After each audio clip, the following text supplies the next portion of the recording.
Good evening, everybody, and thank you for a nice introduction. I would like to thank the organization for giving us the opportunity to present some very recent results we are obtaining in Rome. And let me say that it's a big responsibility to open a workshop, and since I didn't know that, and talking about bench to bed, I would like to say that I'm much closer to the bed because I'm also sick, and so please forgive me if I start coughing and sneezing because I have a sort of flu, and I hope that in Palermo the situation will improve a little bit because of the temperature and the nice weather that we are finding here. So, going to the subject, in our laboratories we are involved mainly in contrast agent and in the design of new type of contrast agents, and we are involved now in the second European project on this topic, and so we are gathering quite a lot of data, information about this this kind of topic. Right now, today, I will talk a little bit. I will talk about some new systems that we are working on, especially Sabrina Capece, one of my PhD students, and she is much better than me in all the details, experimental details, so she can help me in the discussion if you want. So, what is ultrasound contrast agents are quite important now in medical practice because they are used in many different imaging type, especially in when heart and other like prostate or myocardium are involved. So contrast agents has also quite an important market place. One of our main company, Bracco, is producing already and is marketing a product that is called SonoView, which is essentially a bubble. Why an ultrasound contrast agent has to be a bubble? Because in order to reflect the ultrasounds, you need the highest gradient, density gradient between outside and inside the contrast agent. So what better than a bubble, something that is outside, is surrounded by physiological medium, and inside is just empty, it's just air or some other gases. So bubbles are, although it looks quite funny, but are very important for ultrasound imaging. And an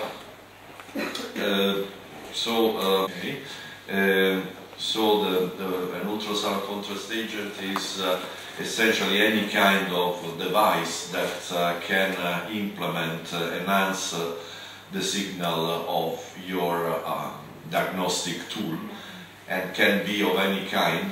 In this, we will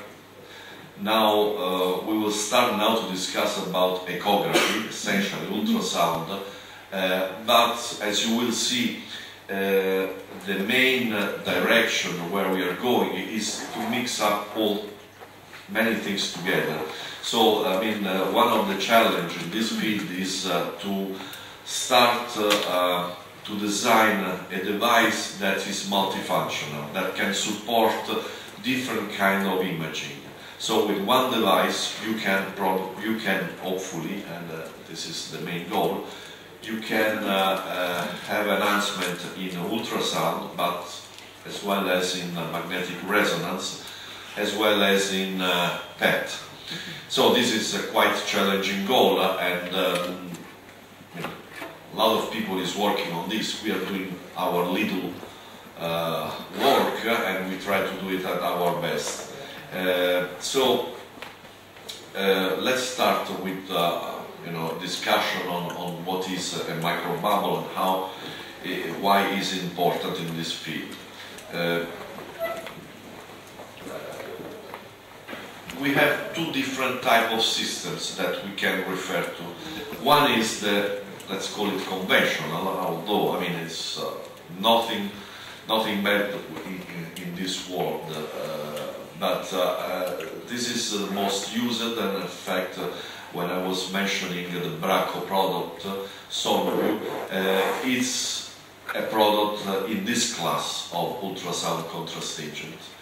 And it's, the main characteristic is a lipidic shell, and inside there is a stabilizing gas.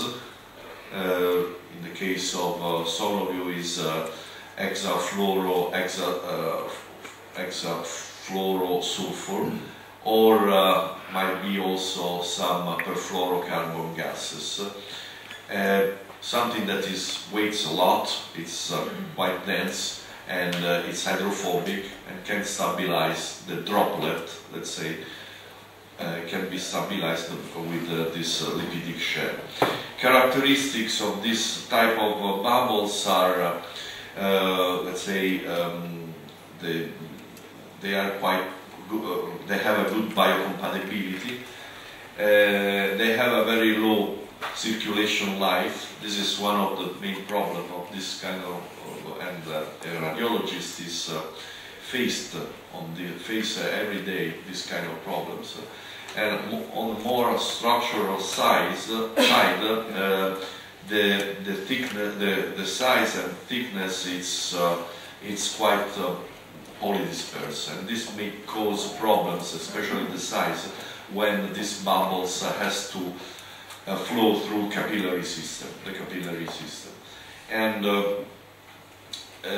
one weak point of this system is also this is not so chemically versatile. You cannot do a lot of chemistry on this lipidic surface, and so let's say the other class that of ultrasound contrast agent is macrobubbles with a polymer shell, not a lipidic shell, and there are pros and cons also in this system. And for example, one advantage is that the shell is quite robust, and you can do a lot of chemistry on top of it without breaking the bubble. And one problem is that for sure the elasticity of the shell of a polymeric shell is lower than the elasticity of a lipidic shell, and this causes also a lesser efficiency in the scattering of ultrasound. So pros and cons in both systems. There are schools of thought in both systems, and we have spent quite a lot of time in designing new and bubbles based on polymer shell, mainly PVA, polyvinyl alcohol. We had good results, but we want to go farther, to go a step farther, and what I will show you today is something that is it's a system that somehow merged together the two classes of ultrasound contrast agent into one system with in principle should take from each of the two classes the best. And just to show you a little bit what is what is the concept of this system. You have a core which is perfluorocarbon, and please remember this point, is a liquid at room temperature, so nothing to do with a bubble. And then this droplet of perfluorocarbon is surrounded by a lipidic shell, and on top of this lipidic layer you have a quite more or less thick shell of polymer, which has been cross-linked so to increase the stability of the whole system. The features that somehow characterize these systems are, as I said, a shell that is a polymeric shell which is cross-linked, so you can regard to this shell as actually a sort of two-dimensional hydrogel with here with some water inside, you know, so containing also water if we use hydrophilic polymers. But we want also to have a biodegradation of this, so the shell and the whole system should be biodegradable. So we want to use polymers that are biodegradable, and at least in principle, and we will use a phenomenon that is called acoustic droplet vaporization. This is it's not only a very nice physical chemistry experiment to do, but has some fallout that concerns also applications, and I will show you in a moment why it's so important to realize about this acoustic droplet, the importance of this acoustic droplet vaporization. We can add to this shell thermoresponsivity, for example, or other type of features that we would like to add to this system. The main thing of this approach is that we want to be the more general as possible. So we want to apply this concept to different polymers, to different type of cross-links, and for doing this, for adding all these different features to the system. So this is a real tough challenge, but with our background on polymer shelled particles, and thanks to where it all starts was a collaboration with Professor Cavalli of the University of Torino, that she's here in the floor, and we were coming out with this type of concept. Then the options are many, and what we got was something that I will show you in a moment, but this is just the beginning of the story. So you know all this, that, I mean, when a gas is not a liquid, a gas is confined on a surface, the gas explore an additional pressure, which is called the Laplace pressure, that is due to the dimension of the particle and to the surface activity of the shell itself. And so you end up with the pressure inside the particle is equal to the pressure outside plus an additional term that is directly proportional to the surface tension and inversely proportional to the dimension of the particle. So this will increase the boiling point of the liquid that is internalized into the shell. So what if your perfluorocarbon evaporates, has a evaporation point at about 30 degrees, when it's confined in a shell, as the one that I was showing you, it will increase the boiling point. And we can play with this for the acoustic droplet vaporization. In fact, one way to transform what is inside these capsules with this perfluorocarbon liquid to transform it to make a phase transition, is to irradiate this particle with ultrasound, which has quite high pressure, will excite the particle because it will deliver to the particles quite a lot of mechanical energy, which will be transformed into heat, and particles will get, the inside of the particles will transform from a lipid to a gas. You can see it here. This is a sort of echography. Before the irradiation, you don't have any trace, no signal. After the irradiation, which means when the droplet has been heated, you have some signal, because now this system is able to reflect ultrasound in a much more efficient way than before. This is a proof that, in fact, the liquid inside, from lipid, has been transformed into gas. So we want to. This is,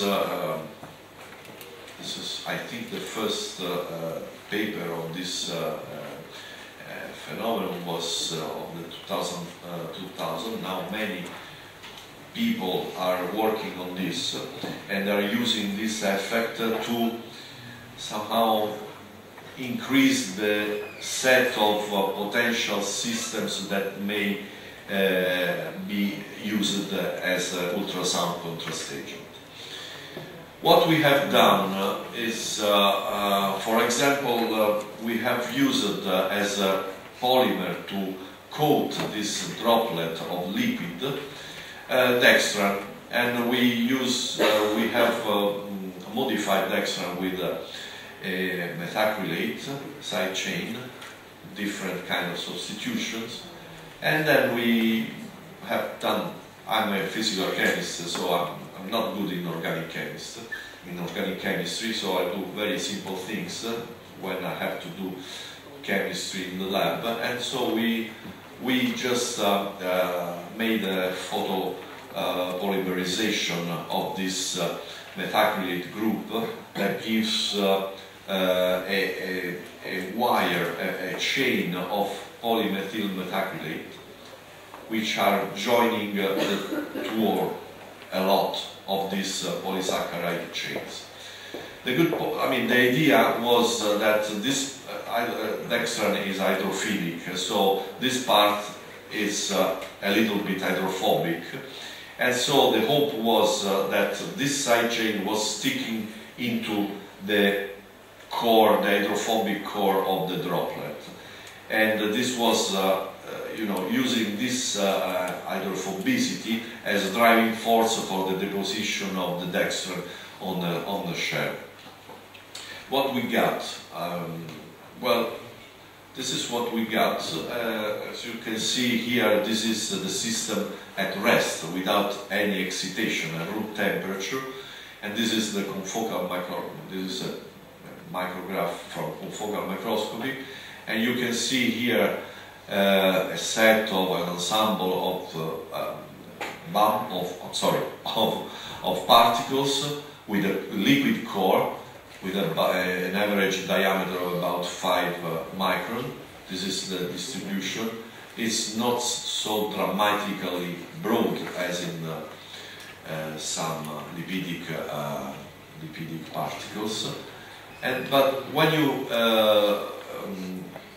expose these particles to ultrasound with this characteristic 1 MHz frequency with a duty cycle 100%, that means that for the whole duration of the irradiation, 30 seconds, the beam was on, and with this intensity, you can transform these particles into bubbles. You see an increase in the dimension of the particles, and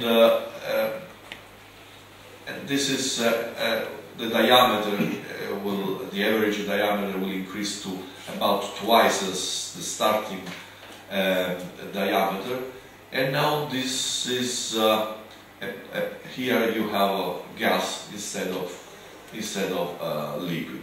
If you wait enough, about 20 minutes, you go back to the same situation as before, more or less. And this is a reversible cycle. You can do many times. There is some hysteresis, of course, but the system is not ideal. But you have this kind of cycle, and it's very reproducible. We have done. We did some observation on single bubbles. So here it's quite spread, but I mean this is one bubble. The yellow points is the trace of the time-lapse observation from here to here, and you can see that you have a decay of the size with the time, and we have spotted several, in this case 8 bubbles or particles. Now actually bubbles. We start with the bubbles that is coming back to particles, and here with a very simple model based on ideal gas law, and you can see, so there is a lot more to do, but you can see that we can fit the points in a quite nice way, and we can get a time constant, which is let's say, inside this time constant there is the elasticity of the shell, and the density of the polymer, and many other parameters. But overall, the time constant that we get for different bubble, for each different bubble, is quite reproducible. It's about 0.2 minutes minus 1, so that means about 5 minutes. So we are about here, which is okay.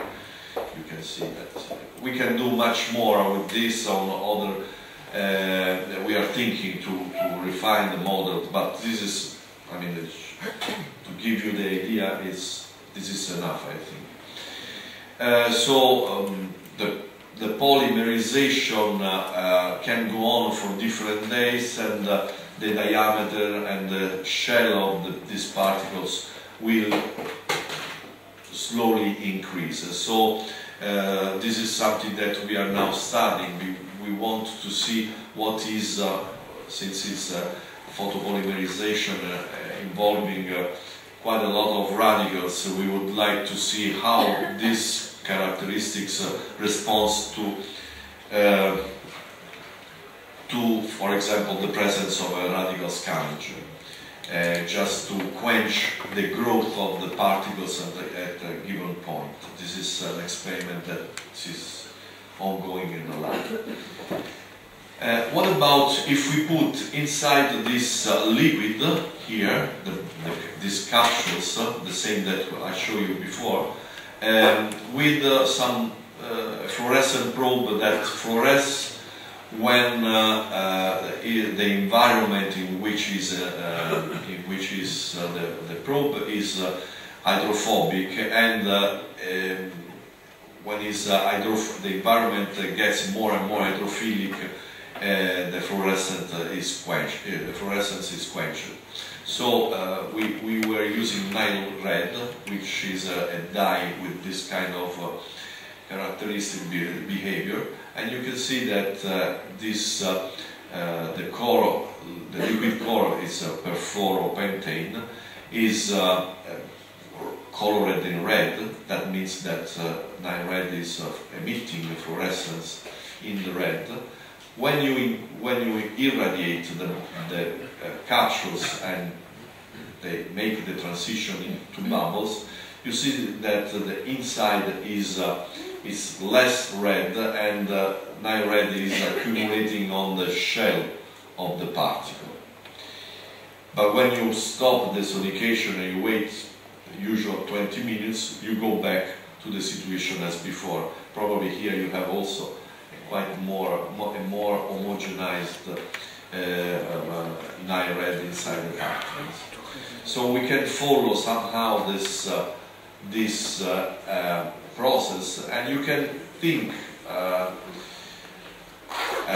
I realize that this kind of systems are quite far from the topic of drug release, but if you can, with a lot of fantasy and imagination, that night red is an hydrophobic drug, you can see what happens to the drug when it's sonicated. You have a sort of aerosol, I would say, inside these particles, so with the drug, or in this case, with the night red. We wanted, as I show you, as I mentioned to you before, we want these bubbles or these capsules to be biodegradable. So that's why we were using dextran. It's a polysaccharide, it's easily degradable. And here you see what happened when we incubated this system with lysozyme. You have a progressive increase. See, the bubbles also increase the size because the shell gets weaker, and you have the progressive dimming of the fluorescence, and finally you have, after 4 days, this is not long. Sorry, here the labels disappear. So this one is time 0. This is 1 day, 2 days, 4 days. So you have a degradation of the shell, which was something that was quite disturbing us when we were working with PVA, because, as you all know, PVA is a bioinert, biocompatible material, but it's not biodegradable. So when you inject it into the blood pool, it will stay there. With this kind of system, so apparently we have solved the biodegradation issue, and this is okay, started already. You can see, fix some of the bubbles, so you can see that bubbles disappear. This is the same experiment. We have done it with dextranase, and you see here the clock say 44 hours, so that means that in about 2 days dextranase has a much higher activity for dextran, or for dextran than the lysozyme. You have this that the bubbles or the capsules are completely degraded. One more thing that we could do with them is to include into the chain of polyvinyl of the vinyl polymer another monomer, which is NIPAM. You all know, I'm sure, about the properties of p-NIPAM, of the polymer derived from this monomer, that shows a transition around at physiological temperature. So it gets more hydrophobic around 37 degrees, and precipitate at the solution where the aqueous solution where it's dissolved gets turbid. This is because the polymer, which is a coil, is getting more coiled because of this increase in the hydrophobicity, and finally you have out of phase process. I mean, the polymer gets out of phase, and you have a scattering, you have turbidity of the solution. So what about to include this monomer inside the photopolymerization of the metacrylic side chains that we have already on the dextran? So you end up with now a statistical copolymer of methacrylate and NIPAM. So this part of the network should be sensible to the temperature and should give some different, some change in around physiological temperature. what we see here is our capsules with oil inside, perfluoropentane as usual, and you can increase the temperature, and you see that around 45 degrees you have a dimming of the fluorescent. But then when you go back, so you may think that probably these bubbles or these capsules, I'm sorry, are degraded. But when you go back to the room temperature, they are again here. So this is a phenomenon that we found in the literature. This has been reported in 2008, in which these authors have included into the PDPAM chain also a fluorescent, the same fluorescent dye that we are using for label these particles. And they found out that in fact the fluorescence of this dye incorporated into the chain was decreasing around this temperature. So we have about the same effect, and this is due, according to their explanation, is due to the coiling of the polymer around this dye, this fluorescent dye, that is somehow shielding the dye from the incident light.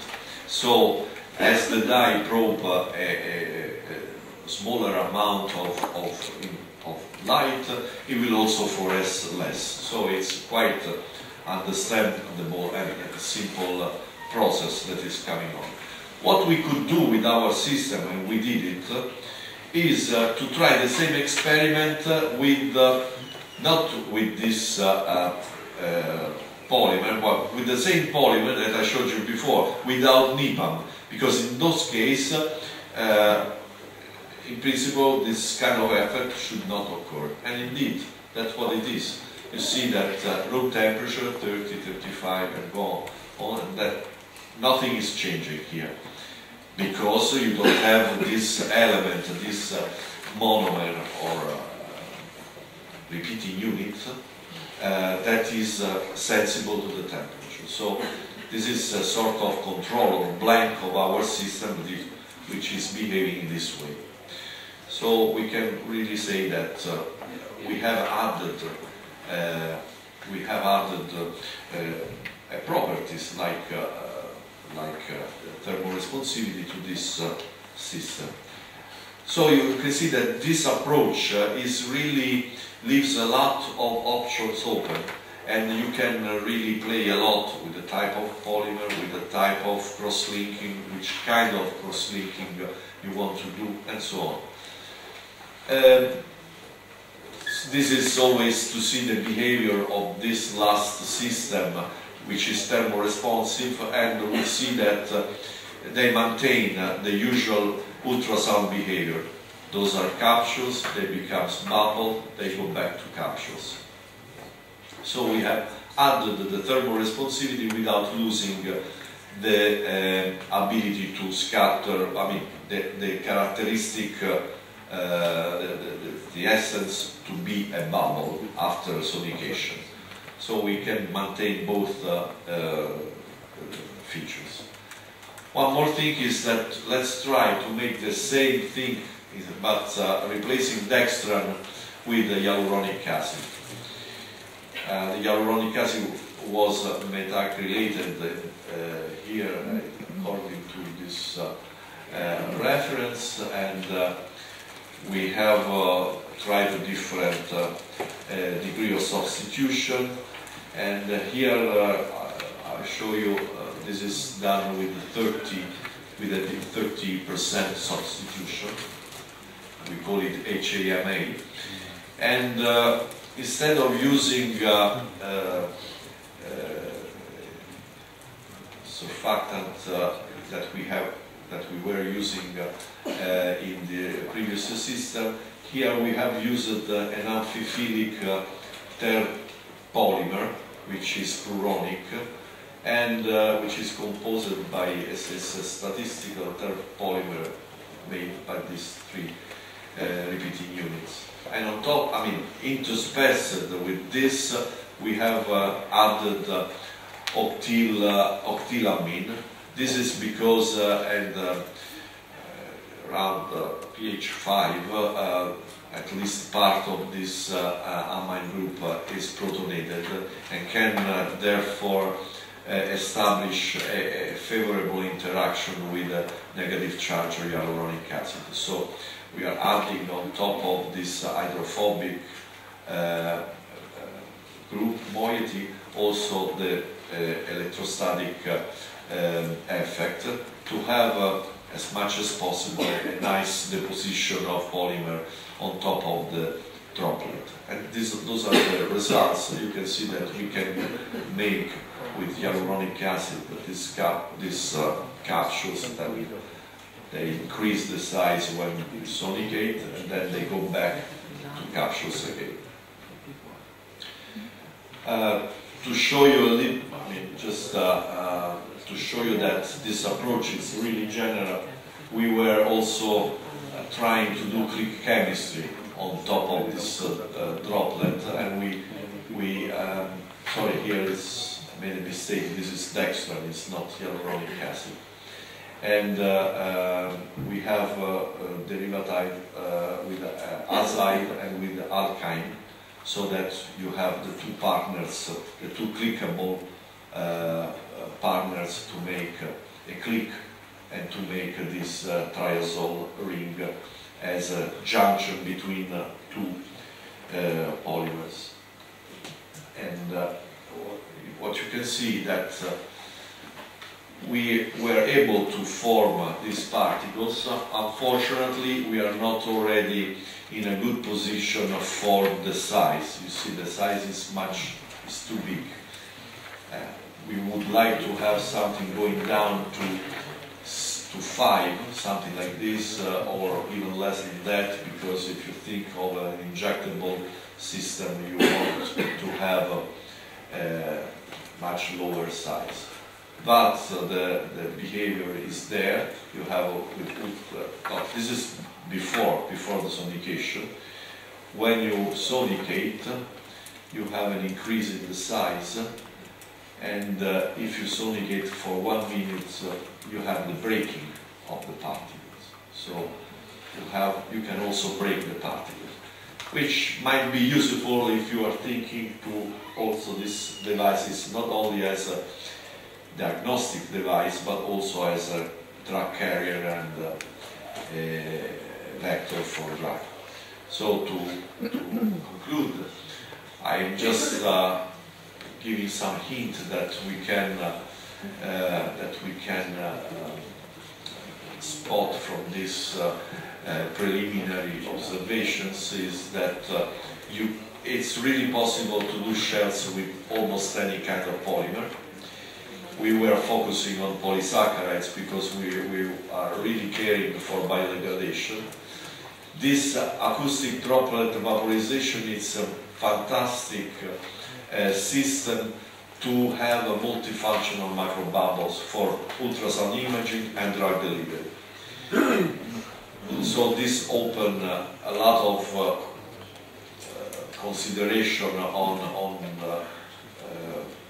multifunctional, on the design of multifunctional system.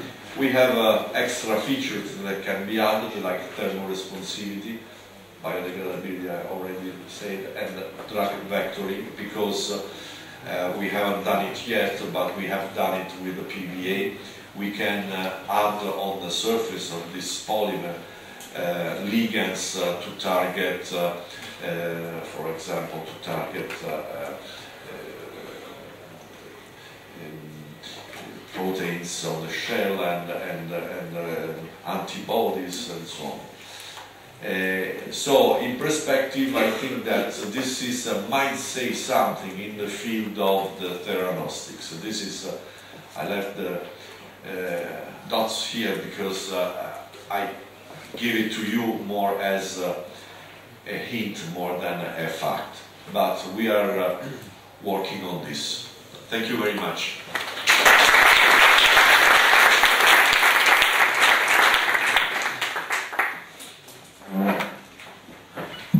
Of course, I'm happy to answer. try to answer questions. Thank you, Professor Paradossi. The paper is open for question and discussion. If you have some questions. Do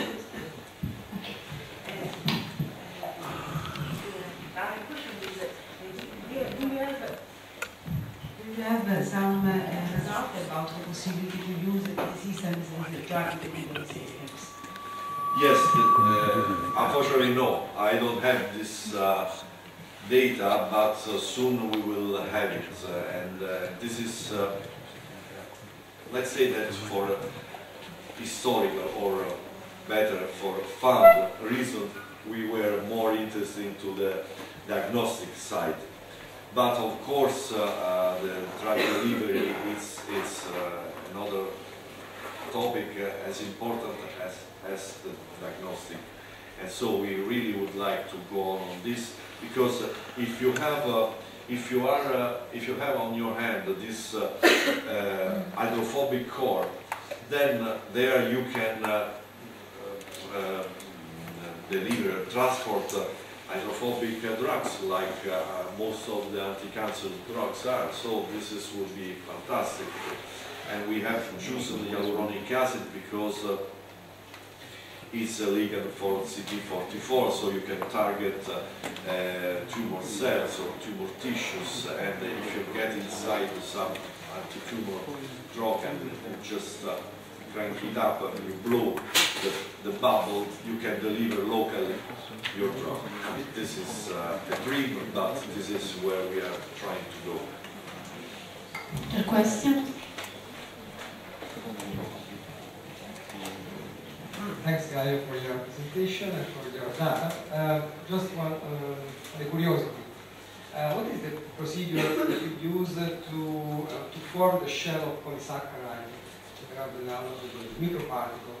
Because you polymerize your dextran samples before or after the interaction? After the deposition of the layer of polysaccharide on the shell of surfactant, you just shine some UV light in the presence of a photoinitiator, and you get the cross linked on the shell of the capsule. Because according to the reaction scheme that you showed, it seems that there is a linear polyethylene chain with polysaccharide chains like attached. Yes. You have a network, an hydrogel. Yes, we have faced this problem, and in fact we have phase diagrams according to the concentration and time of exposure. You can pass from a hydrogel to a bubble to just aggregates of dextran. So you have to be on the right spot. But mainly, if you want to avoid hydrogel, what you do is to lower the concentration of polymer. I mean, this is the main direction where to go as usual. So that you can avoid that. Of course, after this formation and after you have some aging of your particles, if you don't want more polysaccharide that is adding on top of what is already there, you have to wash so that you just displace the excess of what has not be polymerized yet. We have another question.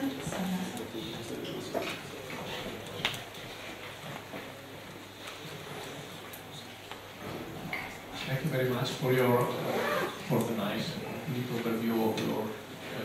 I have a very general clinical question. Do you think there will be some limit on the application in vivo of your system? Because since, according to your data, you are working with a size that is well above the micrometer. Is this a limit that can cause some accumulation or clog on small vessels, or do you have data that your system is very soft so you can adapt and slide inside small vessels? Well, this is a huge question, I would say. We have some data on in vivo data with I haven't talked here about this because I think it's an old story on PVA particles with the same type of size, and in a way you are bound to that size if you want to have an efficient ultrasound contrast agent, because if particles are too small, the ultrasound will you don't have any more scattering. The ultrasound will just cross. They don't see the bubble. So you need to have a micron size, and also all the ultrasound contrast agents that have been using in the field are well above 1 micron. It's about some of you are going. It's a huge dispersion of size, but they go from 1 to 20, even 100 microns. Although the problem with that kind of ultrasound device is not, I mean, in terms of accumulation in liver or in kidneys, it's not so important because it's a lipid. The shell is lipid. But when you go to polymer, this is a very tough problems to solve. Of course, you have accumulation of these particles in natural filters of the body, but this accumulation is not immediate. You have to have several circulations cycle before the kidneys or liver will just take out of the circulation of the old bubbles. Of course, you have this kind of problem. But, for example, that's why it was for us quite important to target, to address the issue of the biocompatibility, of the biodegradation, because once they get stuck, and they do get stuck in livers and so on, sooner or later, you want them to get degraded. This is how we try to solve the problem of the accumulation. The problem of the decay in the concentration of bubbles in the blood pool it's important because they are sequestered by these organs. But before having a complete sequestering of these bubbles, you have to do several cycles before they get stuck completely into liver or kidneys. For this, we still do not have, and who knows when we will have it, because this kind of experiments are very costly, very expensive on animals. We are doing some on PVA bubbles within the frame of a European project, and we have positive and negative results. I mean, it's unfortunately the research that within this project they are doing it was not very well addressed, and we have several models. For some of them are reacting very well, some of them are not reacting well at all. So it's an open question. But typically for this kind of experiments you need the support of some nice big pharma company that can assist you and can support with laboratories on this. It's not only something that we can do. Another question? Marco Adami from Africa. I'm just trying to figure out how these systems can be supplied. In other words, as a ready-to-use formulation, or do they require lyophilization? And then, if it is not too early, if you could say something about scalability. It's indeed too early. I made the choice to come here to visit the friends of Palermo to bring in something very new. Probably it's not the, playing a little bit on the surprise more than. But anyway, your question is very important. The supply, I mean, if I can think of, it would be just a suspension of particles which are very stable, suspension in a physiological medium, in a PBS or something. As far as scalability is concerned, this is something that sooner or later, if we will, and I hope we will, go on with these systems, we have to face. And I can't tell you anything on this because we haven't tried, but in principle the synthesis should be scaled up, at least at pilot scale. Once again, I don't have anything really on the hand, in the hand to answer to you. Professor Calcini. I have a couple of questions. The first one is that you showed that your vesicles are biodegradable. But going back to the question of is the polymer biodegradable too, or because it is a polyacrylate and it is a polymerization? So I don't know whether there is a correlation between the biodegradability of the vesicles and the polymer, if they are parallel or not. This is the first question. No. Yes.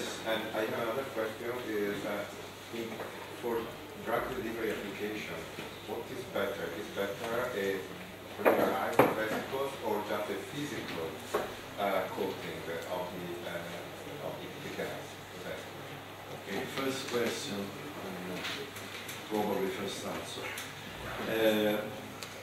What is degradable in that shell is the polysaccharide. It's not the vinyl polymer. The polymer will stay as such. I mean, will be and this is something that I really would like to understand is what is the molecular weight of this polymer. I don't think it's a very high molecular weight. Those are just short segments of vinyl polymer. You know, when a side chain gets encounter another one, and so you have. But I don't think it's a long chain. So, upon degradation of the biodegradable part, you will have a release of these pieces of polymer, vinyl polymer, which will stay there, but will stay hopefully in solution. Second question was about if it's preferable a chemically cross-linked shell or a physical shell. It depends. It depends on the type of application you want to do. I think that somehow to have a more robust shell should give you more chance or more options in the modification of the shell in order to have trackability and although we saw that with ultrasound you can break these bubbles, you can break it. I mean, it's if you are irradiating for 30 seconds, you have this type of growing of the bubbles from vesicle to bubbles. Then if you keep on this, for example, for 1 minute, then you have breaking. So in a way, you are already, if you want to break for drug delivery these systems, you can do it. And okay, one important point is that anyway, the breaking conditions are always below the mechanical index that you are bound when you want to work with in vivo with humans. Should go. I mean, this table should be below 1, and we are always below 1. So in a way, we are in the safe part of the ultrasound. Are there other questions? I have one question. You said before that these suspensions are very stable. Did you already perform a long-term stability study? If yes, in which condition? The stability study the more convincing stability study that we do on these systems is that we can keep on the shelf these particles for months. And the conditions are just an aqueous suspension of PBS or just water. So this it's very crude and at room temperature. At room temperature, yes. Not even in the refrigerator. Thank you, Professor. Thank you. Okay.